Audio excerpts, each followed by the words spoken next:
The US election is less than 55 days away. With the TV debate between Kamala Harris and Donald Trump now over, the question is who came across best to voters? Joining me now is CEO of Intermed Resources and Trump supporter Roger Biles. Do you think people in America can afford to pay these higher tariffs that they're talking about, considering inflation is high? I'm a business guy. I import 90% of all the products that we sell to hospitals and surgery centers. See, what they don't tell you is this. The tariffs really has no effect on the day-to-day American. It really doesn't. The products that are affected help industries. I'll give you an example. Steel. Steel is heavily tariffed, but that's done for a reason because it's done to prevent the Chinese from damaging the steel manufacturing, the steel production here in the United States.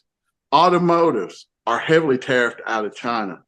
Of course you would do that because we have the largest automotive manufacturing plants in the world right here in the US. So when the Democrats say that, they're trying to frame it where it's going to affect and those costs are going to be passed along to to regular everyday American.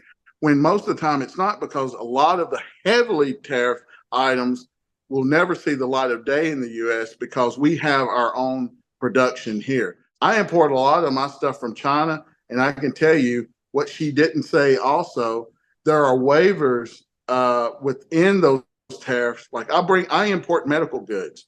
Well, everything's highly taxed or high tariffs except for medical goods because it's for the betterment of Americans being treated. So that's another kind of false narrative that the Democrats like to say because Trump, and plus one thing that the moderator said that if the tariffs are so bad, why do you and President Biden still have them in place?